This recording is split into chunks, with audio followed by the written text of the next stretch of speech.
Hello, and we're doing this one.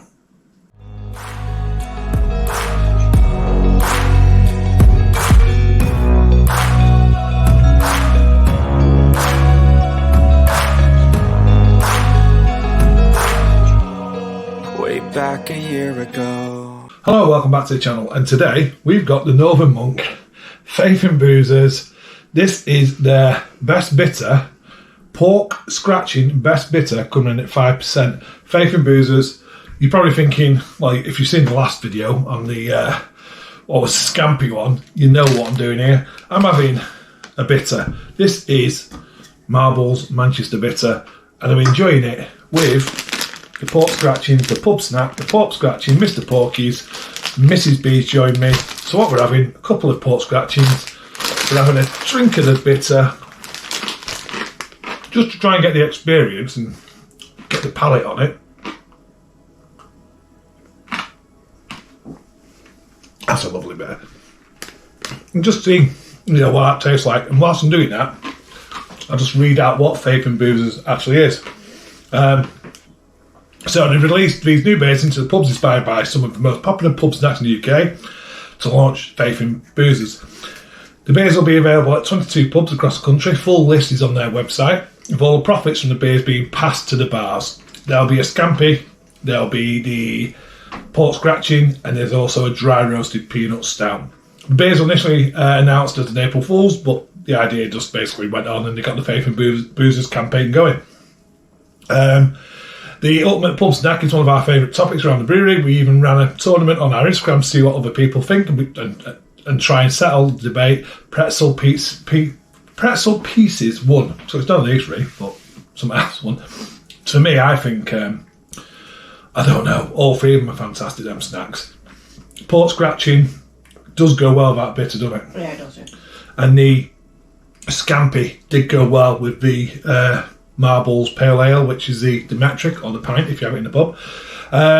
So it's basically saying it's been a tough few years and it's just about supporting the pub. So the whole idea of it is go to your pub, have a pint, have a pale ale, have a pub snack, have a bitter, have a pub snack, have a stout, have a pub snack. Go and support your local pubs. And that's why I'm getting involved in this. It's just a bit of fun. It's not a serious review. It's just a real bit of fun. Mrs. B is going to get involved. She's going to taste them. Like I say, we've got this bitter, which is great. I love Manchester Bitter from Marble. But let's get into Northern Monk's Pork Scratchings Best Bitter. Now, I've got the pork scratchings here. And if that beer smells anything like these, it's going to be awful. Because I love pork scratchings, but when you smell them like that, they smell awful. They really do. They're disgusting. I don't like the smell of them like that in the bag. So, I don't know what I'm going to expect here. I don't know what you're going to get off this. I really don't. So it's coming in at 5%. Let's get it in. It's a lot darker than the Manchester Bitter. The Manchester Bitter is actually a take on the Boddington's Bitter, and I've just brewed a 1971 Boddington's recipe, so I'm going to have to put the Manchester Bitter in looks up against my Boddington's Bitter at some point. So there you go, you see it's a dark best bitter. Your typical caramels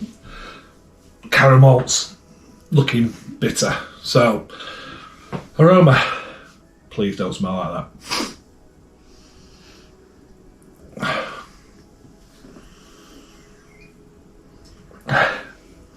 See, now the Scampi one was just like fizzy lemon water. It was very odd. This has got, it's got a meaty aroma, which sounds daft. It's got umami aroma. It's savoury. It smells better than the actual bag of pork scratchings, if I'm honest, but it's supposed to be a blend of both. I don't smell pork scratchings, but I'm smelling a definite meaty aroma. Let Mrs. B have a. Found on that beer and the beer previous, the head just goes as well. It's not sticking around. How would you describe that aroma? Mint juice.